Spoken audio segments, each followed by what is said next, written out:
I think we're in that 8 to 9 win range, and it's like, I would be that Larry David gif. If we Yeah. win eight games next season, I'll just be like, yeah, like it could be worse. But here's the thing, though. Here's the thing. How much more confident would it make you if Nkosi took over midseason, played well? How much more confidence would that give you going into 2021 with Nkosi as a quarterback? How well would he play? Like quantify that for me, I guess. What's his record as a starter? Say he plays 5 games. Are we talking 4-1? Um, that is a question that I think only the gods can answer.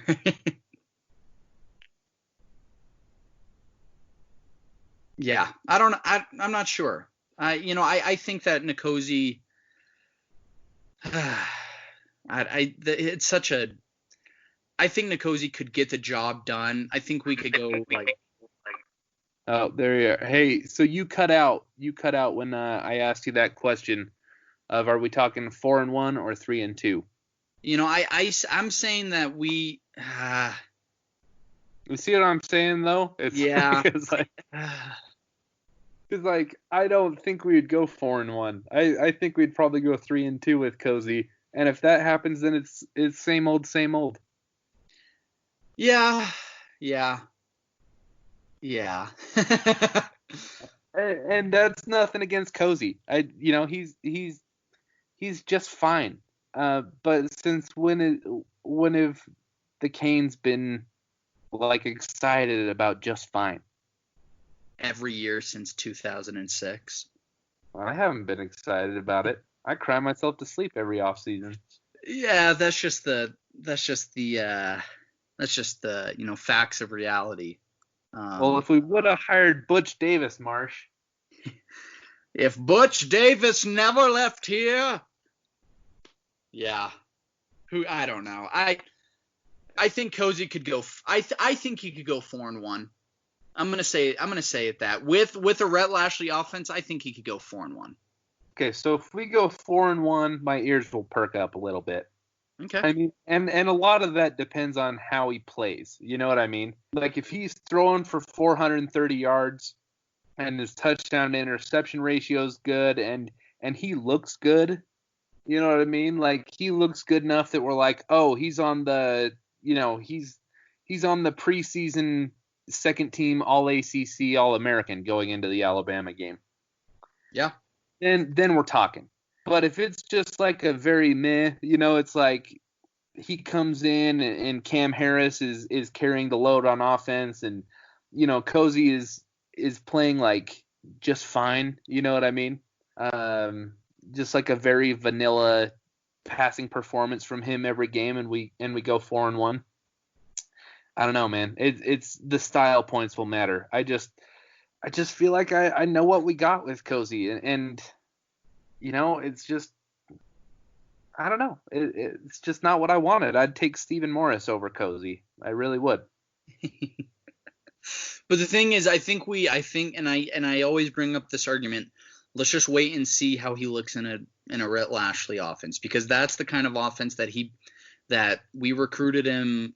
That's what he was playing at in high school, and so I just want to see what he looks like in this type of offense, because I think it's going to be a completely different Nkosi than what we're used to seeing.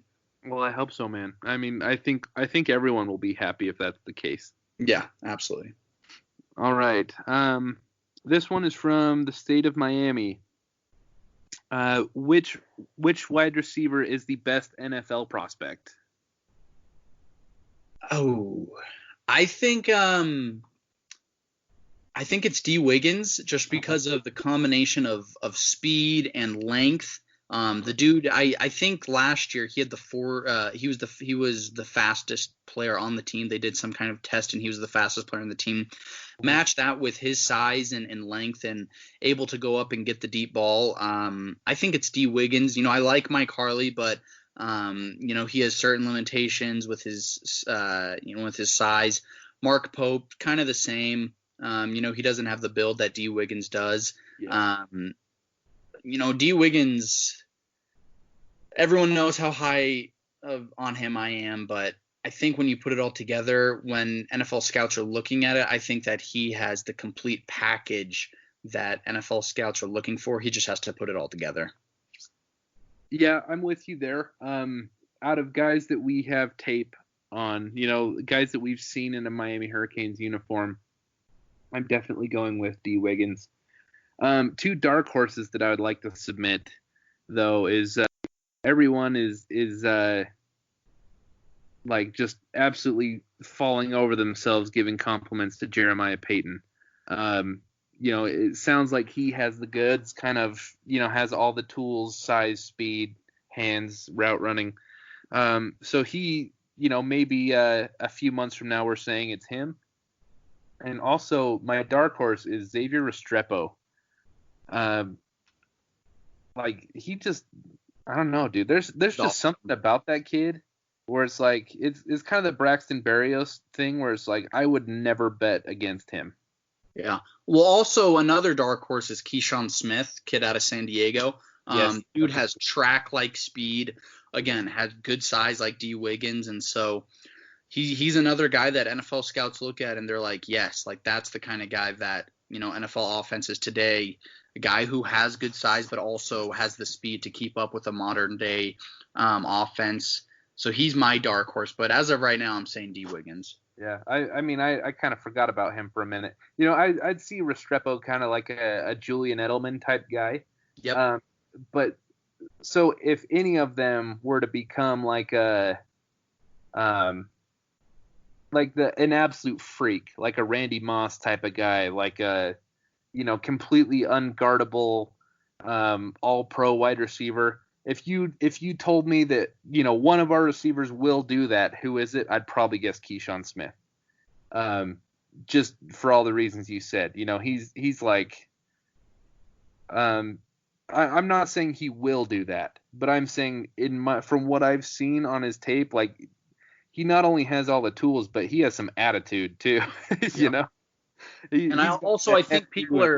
think people are sleeping on Michael Redding too. I think Michael Redding could be the best receiver out of the 2020 class. He's been injured, but dude is an absolute freak of nature. So if he gets healthy, like watch out. College football needs to watch the hell out. Yeah. Well, hopefully, man. Yeah. I don't know why I just got overcome with my regular Miami Hurricanes fan pessimism. It's in our blood. I know, right? All right, man. Let's see. I think we're trying to find some that are relevant to our conversation here. Okay, this one's from New England Canes fan.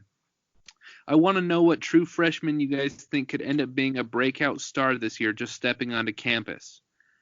We know a lot of those guys are going to play, but can Knighton or any of those boys become stars right out of the box? I don't think any of them will be starters at the end of the day, at the end of 2020, just because I think our starter positions are already pretty filled.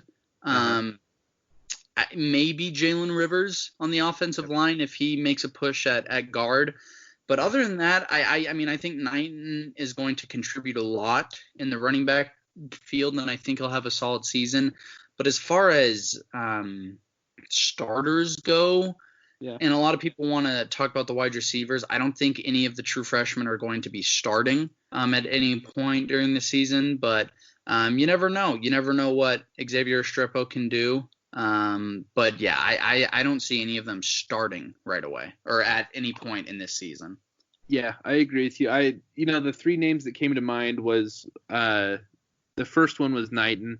I can see him. I don't see him being like a superstar as a freshman, but I can see him having like a Stacy Coley true freshman year, where there's multiple times during the season where we're all like, our eyebrows are raised and we're looking around like, did you see that? Like, holy crap. Like, what does the future hold for this kid? I think he'll have more of a season like that, where instead of, maybe he's all ACC, all freshman, but I don't think he's going to be pushing like an all ACC team. makes Kind of sense. like Amon Richards did his freshman season. Yeah, where it's just like, holy crap, like what is he gonna do as a sophomore and junior? Yeah. And then, Avonte Williams is a kid that is just so talented that if he's like one of our starting corners, or I don't know, because he's probably going to be playing out of position for a lot of this year. So maybe he's not the right choice. I definitely think that he's talented enough. He's probably going to be the most talented freshman that we get in this class. So it wouldn't surprise me if he pops up somewhere and is making a name for himself. I just don't know where it is. I mean, we're loaded at safety. We kind of need help at corner, or slot corner or something, and he might be filling in there. So who knows? Good question. Yeah, it is. All right. Dude, we've answered a lot of them, man. Yeah, we've just been going through. I know. I'm trying to scroll down. My Wi-Fi is just so bad. But there was a question regarding special teams. It's not loading right now, but I know the question. It says, who do you think will be returning kicks and punts this year? Okay. You go. I don't know. You know who I'd love to see returning kicks and punts? Well, it's probably going to be Mike Harley. Mike Harley or Jalen Knighton. But I would love to see Mark Pope win that job. Yeah. I think Pope is very, very dangerous in the open field. I think he has ability to miss tacklers. As far as punts go, I think there's I want to see Jalen Knighton back there returning any type of kick, because I don't think you have to have a specific guy labeled as a punt returner or kick returner, because I mean, back in the day we would have Willis McGahee, Andre Johnson, Sean Taylor return kicks. So I'd love to see Avonte Williams back there returning kicks. I'd love to see D Wiggins back there returning kicks. I think there's a lot of people that you get the ball in their hands. I don't care what their 40 time is or anything like that. They're just dangerous. And so put Jalen Knighton back there, put D Wiggins back there, Avonte Williams, Mark Pope. Mike Harley has incredible speed. It's just, you got to see what these guys can do in the open field, because returning kicks and punts, you can't look at their skills necessarily as a receiver or as a defensive back. It's just, what can they do when the football is in their hands, because that's when you really become just a pure football player. And I think there's a plethora of options, honestly, because our team is absolutely loaded with speed. And so, yeah, maybe Keyshawn Smith, who knows? And so, yeah, I think that's a question that there's many answers to. Yeah, I agree with you. There's it could even be a guy that none of us thought of, just barely. So I agree that we just have so much speed. Nothing would surprise me there, unless it's Zion Nelson. Exactly. Okay, so this is from Dave Levbarg. Worst case scenario, we don't have a season in the fall. How does our recruiting shape out? Does it help or hurt Miami? I think it helps with the local kids. I think it'll absolutely help with kids like Leonard Taylor and Jason Marshall and those kind of guys. But like when you look at a guy like Jake Garcia, who's all the way out in Los Angeles, it'll be hard to get him down to Coral Gables on a visit, things like that. And so locally, I think it'll help us. But as far as nationally goes, I think it's the opposite. Okay. So I agree. I think it's going to help us a lot locally.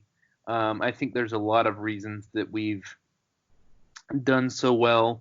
I think all the craziness going on in the country, in every form, I don't know. I think that has been helping us with local kids, just because I feel like there's an air of uncertainty that everyone has, even if we have different reasons, for having some anxiety about the social climate right now. I think everyone has it. And, I think that helps with us is kids wanting to stay close to family, stay close to where they're comfortable.